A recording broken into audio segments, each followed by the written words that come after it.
Welcome to the Streets Amend podcast, the show where we use transportation and land use to make our communities better places.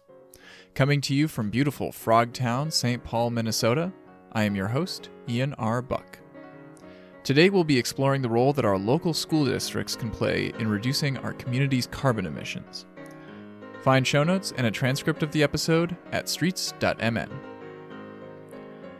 So, a lot of attention is paid to the role that cities and counties play in reducing carbon emissions, designing safer, more inviting streets, and shaping land use. But we often overlook the things that our school districts can do.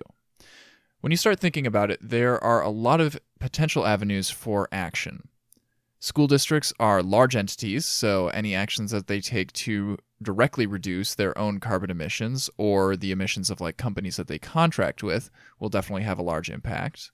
School districts employ a lot of staff and serve a lot of families, so anything that they can do to nudge the personal carbon emissions of those people will also have a large impact. And school districts own a lot of properties throughout their communities, so the land use decisions that they make for those properties will have large impacts. And of course, school districts are educating the next generation of community members, so the attitudes and habits that are instilled in today's students will have large impacts far into the future. And we're going to touch on some aspects of all of those things in this episode. By the way, my day job is teaching high schoolers. I was at Harding High School in St. Paul Public Schools for 7 years, and this year is my first year teaching at the online school in Minneapolis Public Schools. A couple of years ago, we started a climate action group within the St. Paul Federation of Educators, and this year we're getting a similar group started within the Minneapolis Federation of Teachers. So I'll definitely be drawing on my own experiences with these groups to talk about how things have gone working with the school districts to effect change. If you'd like to get involved with either of those groups, let me know by emailing podcast@streets.mn, and I'll get you connected. Okay, so let's get into it. We'll start with transportation, since that's the area that I spend the most time thinking about. In addition to transporting large numbers of students, our biggest high schools have over 2,000 students, so that's as many people as a small town all in one building. There's also a lot of facilities equipment and food services materials that have to be moved around within a school district. A lot of this is done with a fleet of medium-sized trucks owned by the school district and, of course, contracting out school buses. These diesel vehicles emit a lot of carbon, so it'd be awesome to electrify those fleets. We're starting the process of introducing electric school buses in Minnesota thanks to money from the Volkswagen pollution cheating scandal. But those grants are rolling out pretty slowly, if you ask me. We have less than 10 electric school buses currently active in the whole state of Minnesota. And given the tight budgets of public school districts, the state's going to have to put in a lot more money behind this initiative to really get the ball going.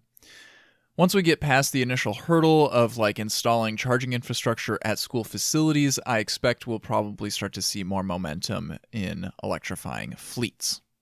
But there are ways to reduce transportation emissions without new technology. We just need to reduce the number of vehicle miles traveled within the system. Enter public transportation. So, Minneapolis Public Schools has transported their high schoolers via Metro Transit for many, many years, and a lot of us in St. Paul were looking to replicate that on our side of the river. A few high schools participated in a pilot program that was Creative Arts in downtown, Gordon Parks on University Avenue, and one of our mainstream high schools, Johnson High School.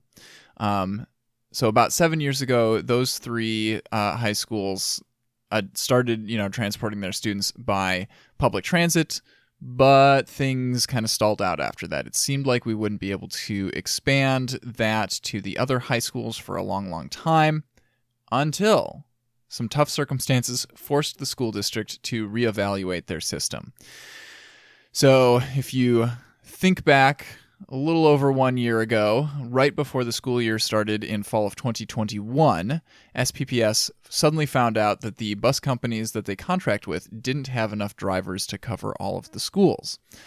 I imagine that those companies are probably facing similar staffing challenges as Metro Transit, which we covered a couple of months ago on this podcast. Look for the link to that episode in the show notes. So, SPPS decided to shift 4 of our mainstream high schools to using Metro Transit and give all of those students unlimited transit cards. It was a bit of a scramble at the start, but we're now a year out from that initial transition, and to find out how things have been going recently, I reached out to Erica Wacker, who's the Director of Communications at SPPS.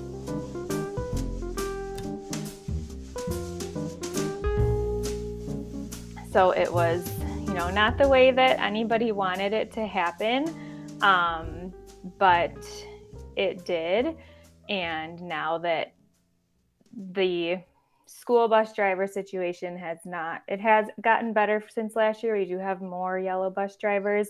There's not as much of a shortage, but it's still not to the levels that it would need to be to go fully back to yellow buses. So now it's really the norm. So our whole goal starting last spring and this summer was really knowing that this is a long-term change. What can we do to proactively make sure that the students and their parents and the staff feel more prepared and feel like they can be confident and know how to get to school and not feel like this is something that's being taken away, not having yellow buses, but that it's an opportunity for them to develop new life skills and have freedom, and they can take the bus not only to school, but to jobs and to meet up with their friends. So there are a lot of benefits to what was initially an emergency situation. Yeah. So since we've had a whole school year, right, to come to terms with this new system and, as a district, like put together resources and work with the families and everything on preparing for the next school year, like what has that looked like? What have we been doing? Yeah, so what we did, starting, when it was first announced, it was sort of, let's see what happens. Maybe by winter break, there will be a new crop of school bus drivers. That did not happen, so it remained for the duration of the last school year. So once we got sort of through winter break and into the spring, we did what districts tend to do, and we formed a work group. So people from all over the district, from our transportation department, from family engagement, from principals at the high schools, counselors, and as well as Metro Transit staff. And then we also have partnered formally with Move Minnesota. So pulling all these people together to talk about, what are we seeing? How is it going? Are kids taking the bus? Are they not? Are they having any problems? So a lot of sort of data collection. One of the sort of initial findings we had was through our Safe Routes to School coordinator. Mm-hmm. She had done a survey with 3 of the schools that had switched over. So Central, Como, and Harding. And it was just sort of a point in time, like 3 school days. How did you get to school and how did you get home today? Did you walk or bike? Did you take transit? Did you carpool, or did you come in a family vehicle? I remember doing that survey with my students, and the results were really depressing for me. Yes. Yeah. So on average, about 70% of kids across all 3 of those schools were driving or carpooling. 7 to 15% were walking or biking, and then between 14 and 18% were using transit. So that was pretty eye-opening to everybody. I mean, we got everybody these transit passes. They are a district expense. We wanted people to be using them. And the increase in driving was creating its own problems with congestion at pickup and drop-off times. I know one of the schools talked about like they had to have the sort of drop-off line go through the staff parking lot, which just created these huge potholes in the staff parking lot that had to be repaved. Just some safety concerns with all the cars and people trying to cross the street. So we sort of came together with the goal of increasing the usage of transit and what do we need to do in order to make that happen. All right, so we've got a work group. And we've got our parameters for what the goals are. And what did the work group come up with? What are we doing? Yeah, so one of the I think the best initial outcomes was that through one of the people on the work group was our lead counselor for middle schools. So we have this class in middle school called Foundations. It's sort of like your advisory homeroom, if you will, where you kind of learn different life skills, financial literacy, kind of those other things that you're not learning in your core math, social studies, language arts classes. So they sort of at the end of the school year in 8th grade, you start learning about transitioning to high school. So we were able to create a Metro Transit lesson for that class. So and it was a required lesson, a 2-part lesson. So every 8th grader in the district got this Metro Transit lesson. So it was put together with some existing materials from Metro Transit. They do a lot of student outreach and engagement through their organization already. So kind of taking that and then having our middle school curriculum people who know how to translate things for an 8th grade audience, kind of building in, making it more interactive, making it fun for the kids, and building it out so that it would be relatable for this age group, and so that the teachers, even if they had never ridden transit themselves before, could teach it. So that was one of the biggest initial things that we did. We also were able to purchase some summer passes. So Metro Transit sells student passes for $30 for the summer. So we let families know anybody could buy one if they wanted to, but we also bought as a district a quantity of them to hand out to kids who might not be able to buy one, just so they could have an opportunity to practice over the summer. Their parents could ride with them as they're learning, so that it's not the first day of school and they've never been on a bus before. We also have in St. Paul, we have a high school for immigrant and refugees called LEAP. And so they sort of got some additional training from Metro Transit directly. They did some rides where they all got on the Green Line together and practiced riding. And so they were one of the schools that was going to be moving to Metro Transit this year. So they wanted to make sure that they were really ready, and they're pretty close to the Green Line. So that was some targeted outreach just for that school, in addition to what everybody else had.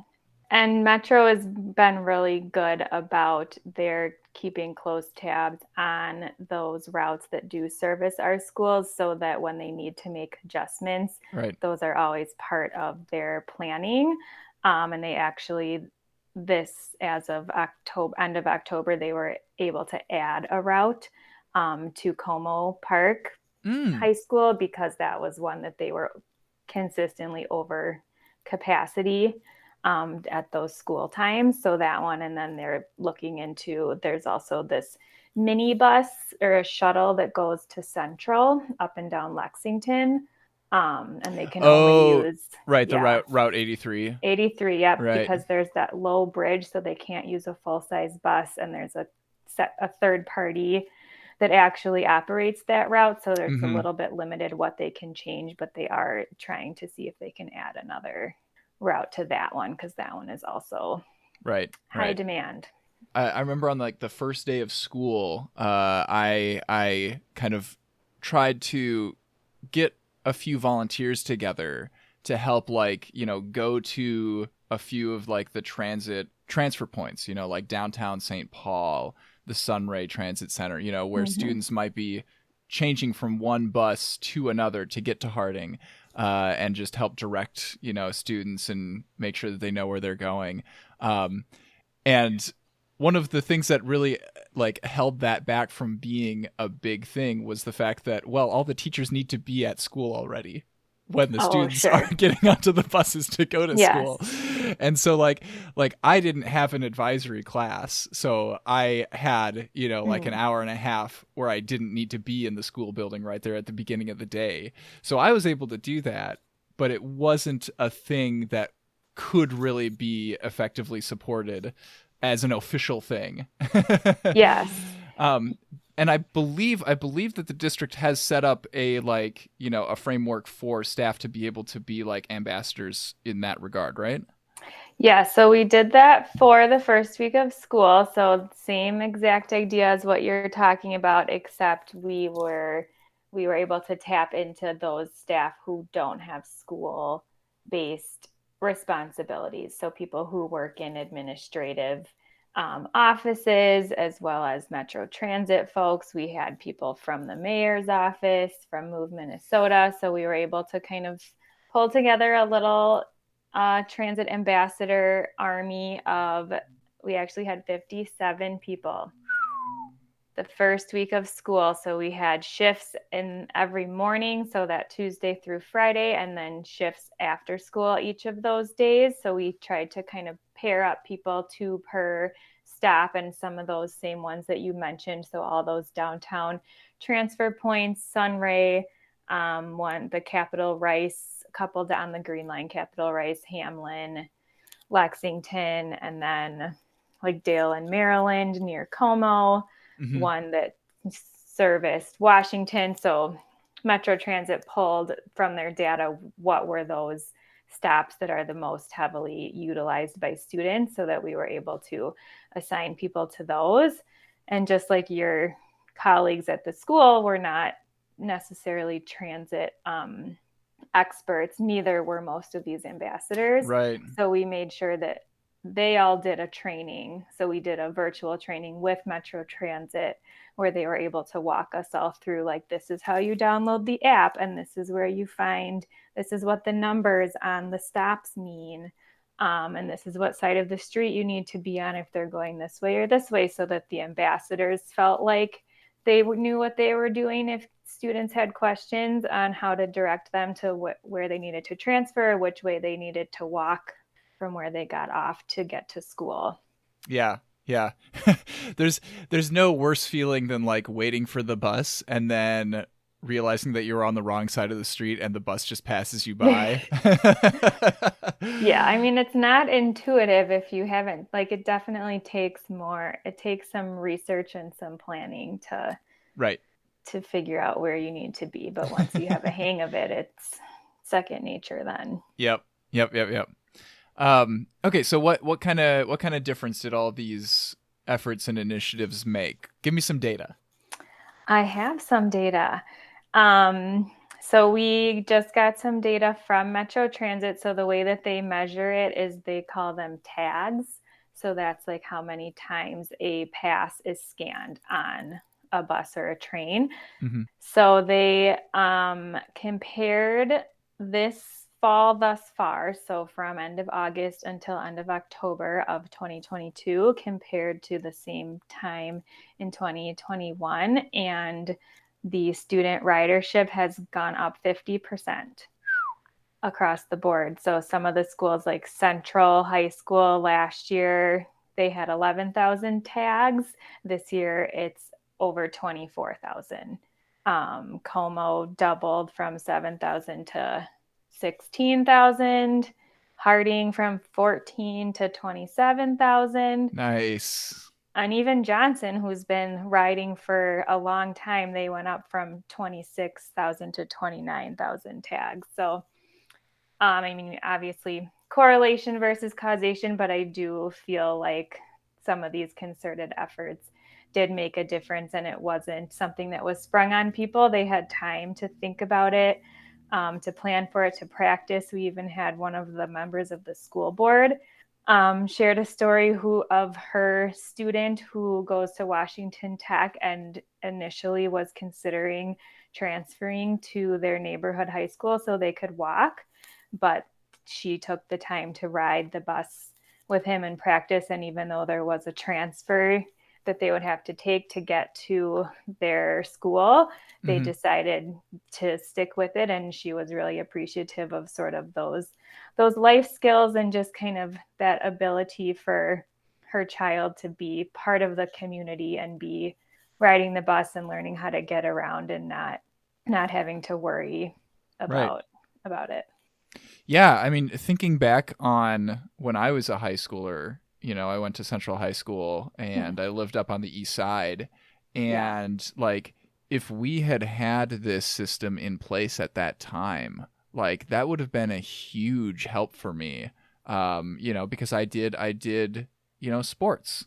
I ran cross country. I did track in the spring, like ultimate frisbee. Who knows what part of the city you're going to be in, when you're finished with activities and stuff. And it would have been absolutely great for me to just be able to like, I can get home from here.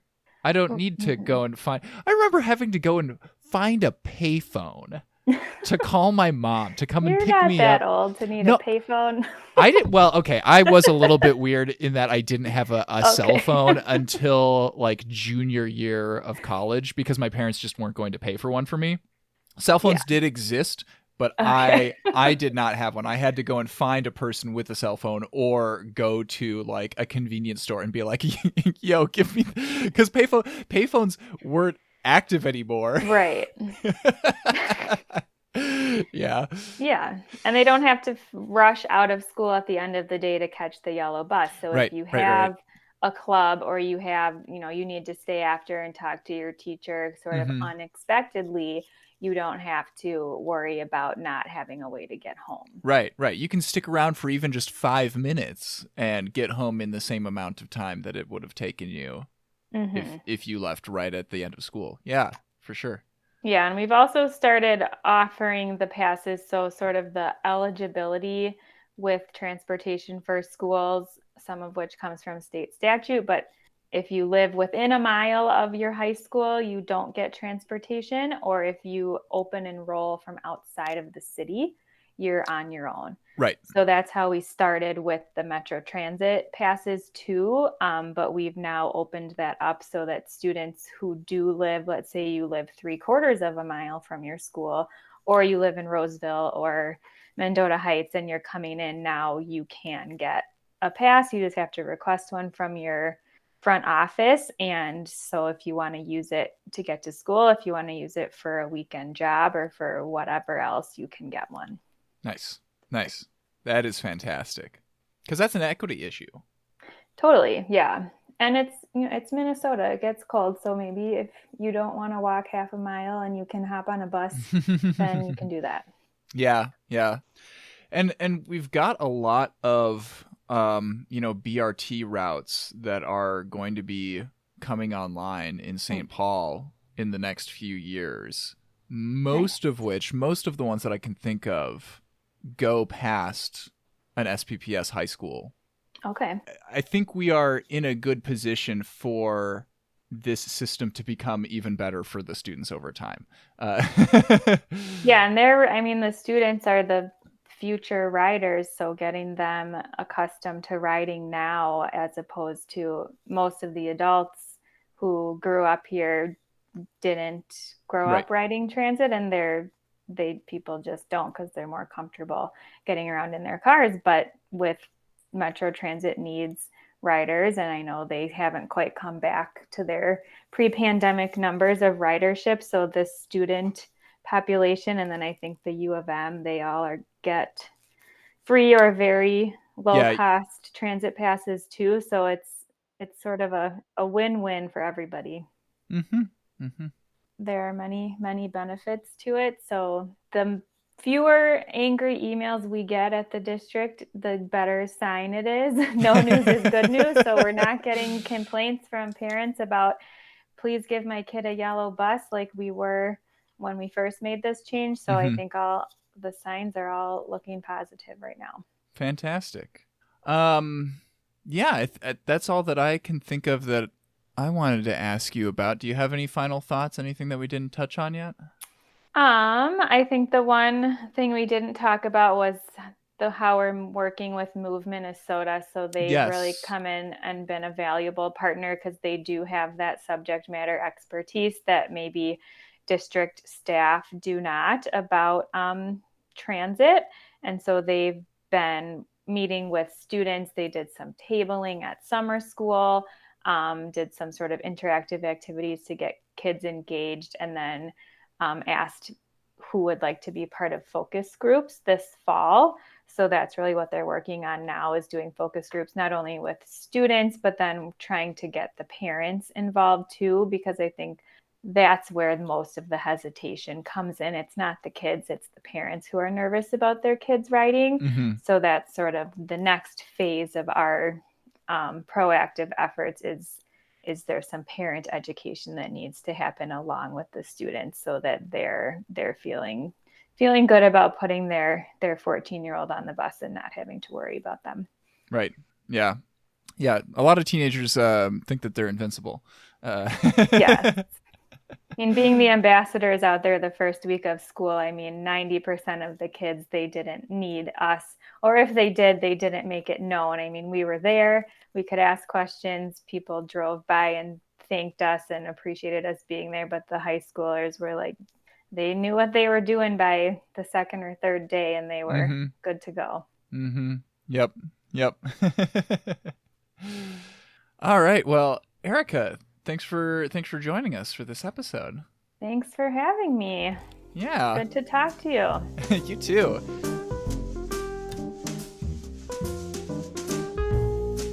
So speaking of Move Minnesota, they do a lot of work in the transportation demand management area, TDM, which means that they usually work with, employers, large companies who want to figure out ways of encouraging their employees to get to work through means other than just single occupancy vehicles, right? And so that's, they've got a lot of experience in that, and they're bringing that to the table for our school districts and getting, influencing students to take transit. But I also, as a staff member, have been thinking about this in the context of how do we get, teachers, administrators, the staff who work at these schools, how do we encourage them to start using low carbon forms of transportation? And there are a lot of things that the school district and that our teachers unions can do to push this kind of thing forward. One of the really low hanging fruits in my mind is just like providing subsidized transit passes to staff members, right? Currently, I think both SPPS and MPS offer just like the pre-tax version of the monthly transit passes, but they're not subsidized in any way by the school district. So they still cost like $84 a month, and you have to be using public transit almost every single day, multiple times a day, in order to, for that to break even in terms of the cost. So offering like subsidized versions of that, I think would help move the needle. I noticed recently on their website that Superior Public Schools up in Wisconsin are offering free transit passes to the Duluth area transit system to all of their students and all of their staff, which is like, that's awesome. Why aren't we doing that kind of thing here in the Twin Cities? In terms of encouraging walking and biking to school, a lot of schools are already in a pretty good position there.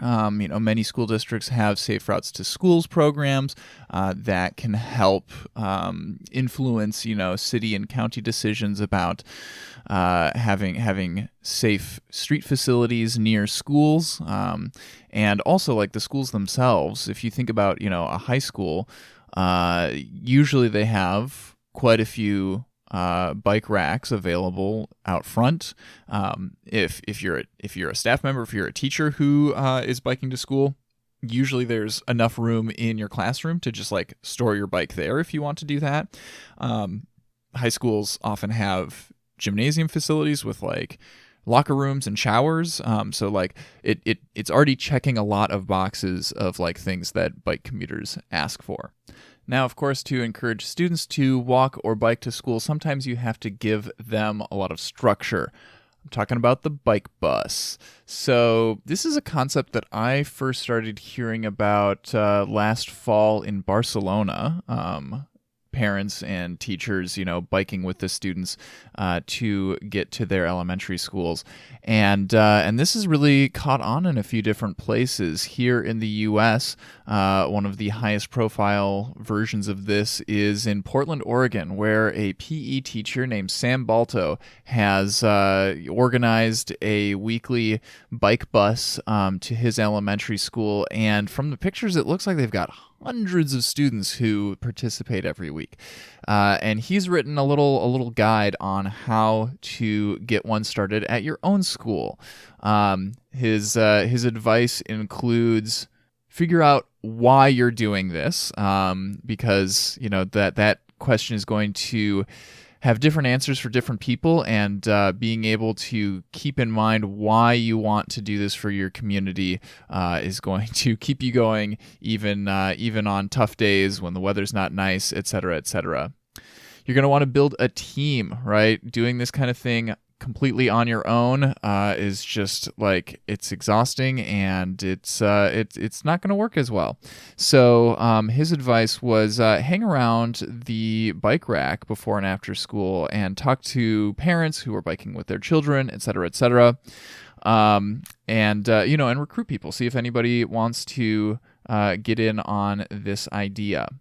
Then set up the route. So the way that Sam did this was he took a look at maps provided by the school district themselves of what's the area that the school serves, and what are the school bus routes, the mechanized bus routes that pick up kids most days. And he was able to plan a fairly simple route for a bike bus that collected students from most of the places where the buses were picking them up. Now, of course, most families are going to have to bike several blocks to get to the route that the bike bus takes. But once they're there, they get to join tens, even hundreds of other students on their way to school. And then, of course, recruitment, spreading the word. Get flyers, make announcements at school, get people to come, be consistent, right? It sounds like their bike bus happens once a week on Fridays. So it's not necessarily, it doesn't have to be something that happens every single school day. But some consistent schedule is going to help people to plan around it and participate effectively. And I guess I would add, have fun with it, right? This is supposed to be a joyful event, so anything you can do to make it a fun event is definitely a plus. Now, we do have some pretty cool bike-related things happening at our schools locally. Just the other week, I was biking on the Greenway, and I encountered a large group of students with a couple of teachers riding on the Greenway. And that's when I found out that Seward Montessori School has a bike fleet of their own. So I contacted Jody Volk, who is the health teacher there, to ask her about it.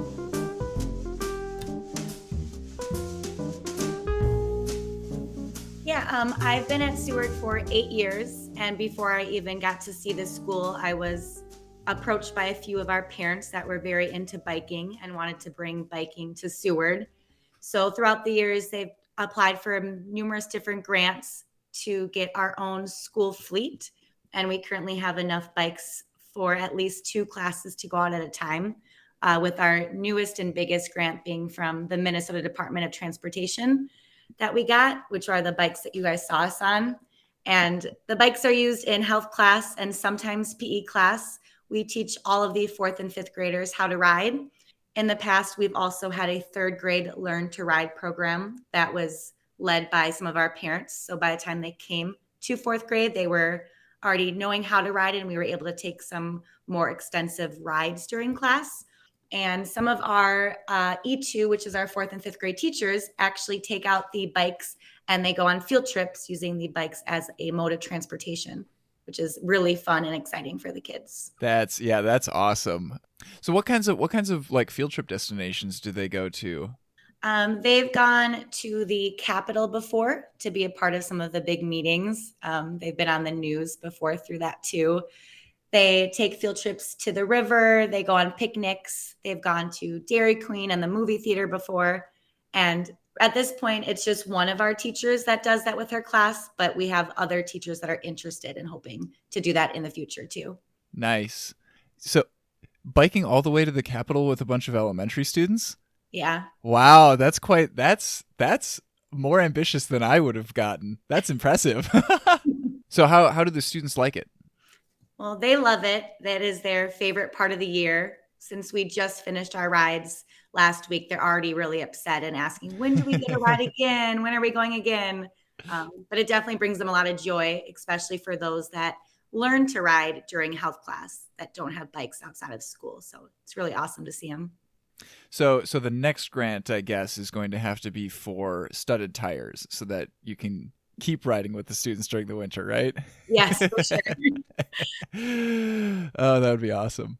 Do you have a sense of how many students have like kind of taken to biking and like have continued that outside of school? Because obviously the school can't like give away the bikes to the students, right? Kind of. We get a lot of bikes donated to our school, and then our school has a bike shop inside of it. And our parents and some of our kids, we used to have a middle school, and they would run the bike shop. They would fix up the bikes, and then there's a sign up form online where the kids can go and request a bike to be donated to them once they get fixed up. Nice. So it sounds like this like initially came from like a parents initiative. Is there anything else like transportation related or bike related that the school is looking to do or that parents are asking for? Yeah, well, something that we have done a few years back, you probably saw it when you were biking on the Greenway. Our parents took the initiative with our bike program to get the intersection of 29th Avenue and the Greenway blocked off for cars. Okay. Mm-hmm. That is our current bike route now that we know the cars can't go there. We also took initiative too with that grant to paint a traffic garden at our school. So on our blacktop, we have a stimulated road. Okay. And the nearby like bike shops and programs are really interested in that. So that way they can come to our school and use that too when teaching safe riding.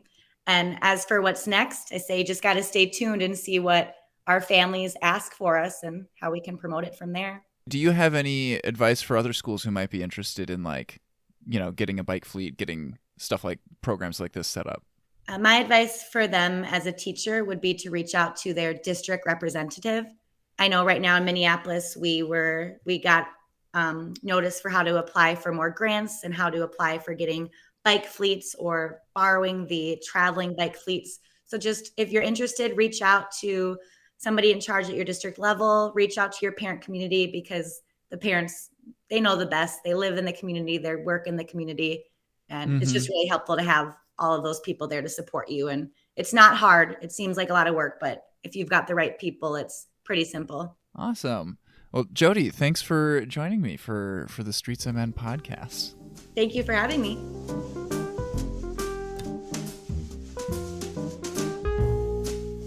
Another big pain point that we had last school year when many families were not comfortable putting their students on public transit buses was the extreme amounts of congestion that happened from many families driving their students to school to drop them off. And you at Harding, you ended up with a like mile-long line of cars on 3rd Street waiting to turn into the parking lot at the school. And I would really like to question the assumption that the drop-off point has to be right there on school grounds next to the school, right? Why do we ask students who are taking public transit buses to walk, several blocks to get to school, while in contrast, we allow students who are getting to school in cars to just drive right up to the building? I would propose that, we should start designating drop-off zones outside of the school grounds, right? In the case of Harding High School, which is in the middle of a residential neighborhood, right? You could have, let's say, 4 different drop-off zones located, to the northeast, northwest, southeast, and southwest of the school building, like 2 or 3 blocks away from it, and have families drop off at those particular spots, which will reduce, the lines of cars trying to get to those places and get out of those places by a factor of 4. And it will also, reduce the wear and tear on the parking lots on school grounds, right? So we've got less maintenance to do there. And also it just makes the public transit option, right, seem a little bit more desirable because the amount of walking is less than or comparable to those students who are getting dropped off in a car. And while we're at it, let's also reevaluate the parking situation. Like, our schools are often surrounded by massive parking lots, especially the high schools. And, we've eliminated parking minimums in St. Paul and Minneapolis. So let's repurpose some of that space for other uses. And frankly, we should be providing the amount of parking that we want people to be using. Now, one trend that does concern me a lot is I have seen a lot of schools in like suburban and exurban towns that for some reason the schools are just like placed way out on the edge of town on some highway, and they've got this gigantic parking lot next to them. And in those cases, like, they're just setting themselves up for driving to be absolutely the only option available to students to get to school. And that's the kind of like land use decision that we really want to be avoiding. So that's something to push for at the school board level is, look for candidates who are going to commit to making more sustainable land use decisions. And speaking of land use, I have been thinking about schools in the context of like a complete neighborhood, right? When you think about a complete neighborhood, often you think about streets that have a lot of mixed use buildings, right? With like commercial uses on the ground floor and then like 2 or 3 floors of apartments above that. And that's a really good way of like increasing density and also increasing the like amount of services that are available to those people who are living there. And when you think about like your typical school building setup, it really like interrupts that kind of fabric of the neighborhood. And I don't think that necessarily has to be the case, right? You could have school buildings that are mixed use, right? That have like apartments above them or below them or, other like commercial use happening in that same building.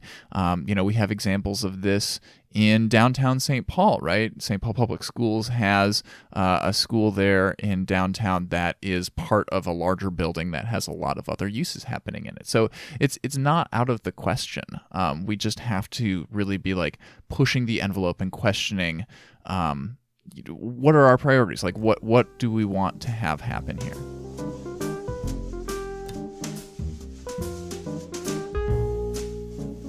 And now for one that you probably haven't thought too much about, divestment. I was very surprised last spring when school board member Uriah Ward started talking about taking SPPS's investments and removing them from fossil fuels.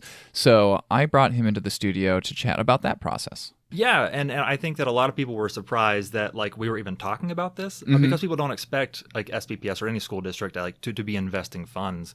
It's not a lot of money. Okay. It's like in the scope of the overall budget. We're like close to $1 billion like budget, right? For our operations. And the total amount of investments currently is like a little over 50 million. Right. Okay. So like in the scope of everything, it's pretty small. And it is like for a specific purpose.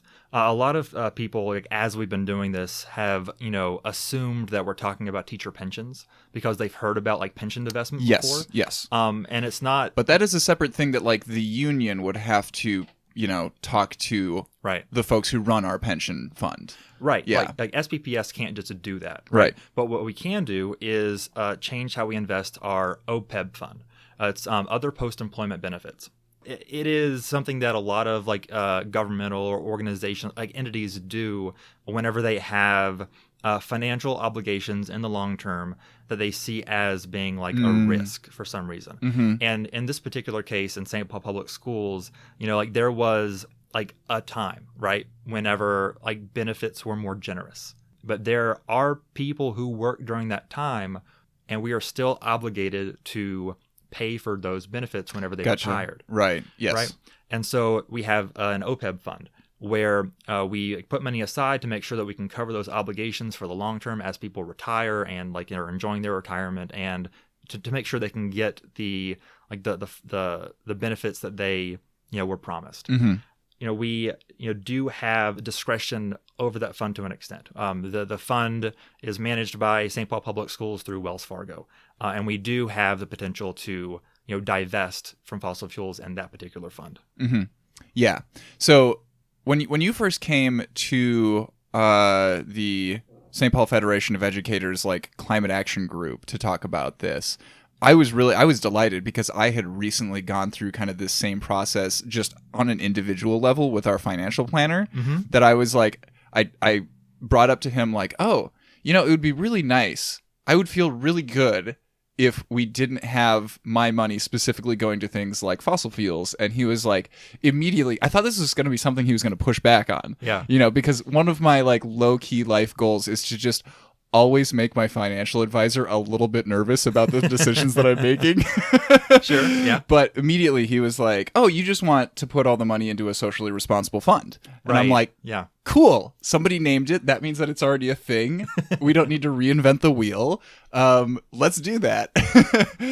Right. And we had a really similar experience, right? So whenever I brought it up as an idea, I was sort of expecting similar pushback. But the response we got was, yeah, we know how to do that. Mm-hmm. And the response you're saying was from SPPS staff who work in the financial, kind of, sort of. So Sorta? there are a couple different levels. So here's the history here. So I came onto the board in January of this year. Mm-hmm. I got elected last year. Congratulations. And thank you so much. Yeah. And as part of my prep for coming on board, I decided to take time to read through meeting minutes for previous meetings in prior years. And I would ask people, in the district and on the board, what should I expect at the annual meeting? And I just sort of went through everything. And there was one thing in particular that stood out. There's a resolution authorizing the assistant treasurer of the board to make investments on behalf of the district. Mm-hmm. And then, that sort of, made me think, oh, okay, we have investments, right? So do we invest in fossil fuels is the question I had. And I started asking district staff before I was, actually a member of the board, do we invest in fossil fuels? And could we not? And the answer I got back after some staff members checked with our bank was that, well, we probably are. There was an indication that it would probably not be that difficult to divest. Right. And so whenever it came to the annual meeting, I cast the only no vote of the night against doing the authorization, as sort of a way to say, hey, this is really important, and I really want to be able to address this before we vote on this again next year. And, continued to have conversations with staff members, with board members. Staff members reached out to our bank and brought them into some meetings where we had a chance to talk with them. And, they basically said, yeah, it's not hard. If you let us know that you don't want us to invest in fossil fuels, then we won't. And that was sort of the beginning of a process of trying to develop language around a resolution. Yeah. Yeah. So really the only difference between my individual experience and the SPPS experience so far is that I just looked at my wife and said, do you want to do this? And she was like, yeah, that aligns with, our ideals. Yeah, right. There's a few more people who have to be on board in the SPPS system. Yeah, definitely a few more hoops to go through. It sort of went back and forth between different committees, right? So I like the normal way to get something on the agenda is at the end of a board meeting, like there's a section for board members to say, hey, like I think this should be on a future meeting agenda or should be referred to a committee. And I did that, I think in March, and asked for divestment to go to the policy committee, which I'm also on. Brought Wells Fargo representatives into the conversation. We spoke about what exactly it would take to make it work. Spoke to board members about what their concerns were about different versions of the draft of the resolution. We spent time talking about like, should this be a policy or should it be a resolution? And got to the point where now we do have a finalized draft version of the resolution that is going to be considered at our November 15th board meeting, which is the same day that the podcast is being released. Indeed. So folks who listen to this, you will know more than I do about, how this went. So I definitely encourage, I'll update the show notes with, like what happened on November 15th. So go take a look at that to see. Were there any concerns about like the idea itself? Mm-hmm. Yeah, for sure. So the biggest concerns that we heard from the beginning were, I think, really reasonable concerns about whether or not divesting from fossil fuels would cause us to have a lessened return, sure, right, on our investments. And so that was an initial concern. And it took the Wells Fargo representatives like telling us a few times for people to sort of like be, I think, really comfortable with the idea that like, we don't have to invest in fossil fuels to have a good return on investment. Mm-hmm. So that was one concern. Early on, I also did sort of like open it up to board members saying, like fossil fuel divestment is something I think is important. I would really like us to do it. But while we're considering this, is there anything else that anyone here would like to be included as a part of this process? And Director Allen and I had a conversation where she suggested that we should also consider divesting from private prisons, like the private prison industry. Mm-hmm. And that is now a part of the resolution. The impact of that and fossil fuels is a little bit different. So we did, recently get information about how much we actually are investing in both of those things. We are not investing in private prisons now, so that is more preventative than it is actually a divestment resolution. Whereas fossil fuels, we found that 19% of our investments will be moved as a result of this resolution. Nice. So it is a fairly significant amount, a little over $9 million that will be changed. So there is actually going to be an impact if this resolution passes, and it should happen pretty fast. What we've been told is it'll take a couple weeks to implement. Nice. Yeah. And the other reason that I really like this approach specifically is that like this is a thing that applies across many, many different, organizations, areas. Like if you are a company that doesn't have any, like you don't own your own like vehicle fleet that you can electrify, or like, whatever, like other decarbonization efforts that we might be doing. Right. Like almost everybody's got money. Right. And a lot of that money, like some of that money is probably being invested in some way. And so it's like, okay, yeah, like everybody could take this step of like looking into divestment as an option. Right. And I'm encouraged by, how easy this process was for us. And I mean, obviously we're not there yet, and I'm not taking anything for granted. And right now we're at a point where it does require a board vote. I do feel optimistic going into it, and I think that we're going to have something to celebrate on the 15th. But no, it wasn't terribly difficult. We worked really closely with Wells Fargo to make sure that our language in the resolution matched what they already tracked and was easy for them to implement. Oh, nice. Right. Mm-hmm. And so, we sort of checked with them, like, to make sure that like the percentages in the resolution of like money or profits coming from fossil fuels matched what they were already tracking. Mm-hmm. And so we know for sure it's going to be implemented in a way that's not going to be difficult to do. And, like you're saying, like there are a lot of organizations that have, money and make investments. And, it's like they try to get the best return possible. But I think it's important that these entities consider the economic power they have, like in our society. Mm-hmm. Right. So whenever you have that much money, where you put it matters. And if you have a chance to align your money with your values, you should take it, especially if it's not terribly difficult to do and if it's not going to, cause any negative effects on your finances. Right. I think Melvin Carter was the one who said almost exactly that same thing, but in I think he was specifically referring to like the budget of the city. You know, like right. we have to put money into the things that we value, and if we're not putting money into them, then we don't actually value them. Right. Yeah. Yeah, and I think that's, it is really important. And I think that you have to really think through what the impact of what you do with your money is, especially whenever you're like such like a large entity that spends this much. The choices you make a really big impact. Right. And whenever you have, like $50 million that you're investing, like that is a big chunk of money that, you should try to direct in a way that is going to help cultivate the kind of community that you want to build. Yeah. Yeah. I think Uncle Ben said, with big money comes big responsibility, right? Right. Yeah, exactly. Yeah, that's how I remember the movie too. For sure. Marvel fans come at me. One thing that was another point of concern that I didn't mention before is the fact that we have not found an example of any other school district doing this. Mm-hmm. As far as we know, we'll be the first. Nice.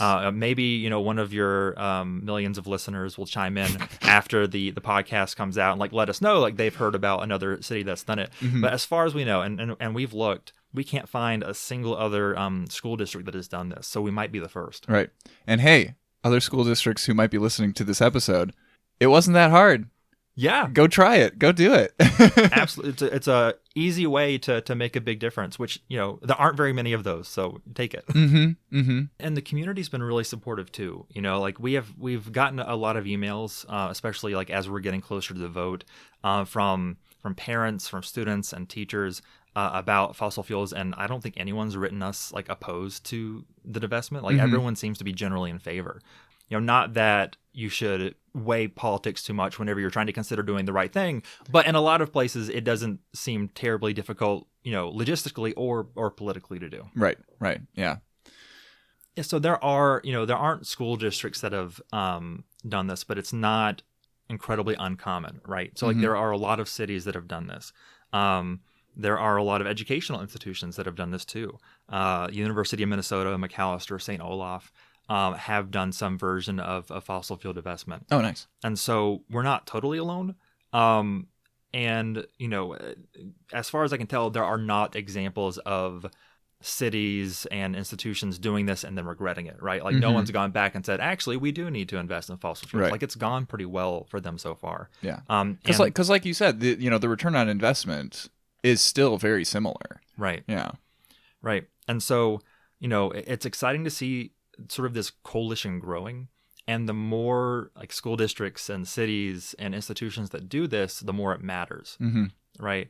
And so, right now we're really focused on trying to get this done in St. Paul, but I'm hopeful that this can be sort of like a prompt for more school districts to do the same. Mm-hmm. Yeah. It's it's not cheating when you take notes off of what other school districts are doing, right? Right, absolutely. Yeah. All right, well, Uriah, thanks for coming on the show. Thanks. It was a real pleasure to be able to come on and talk to you about this today.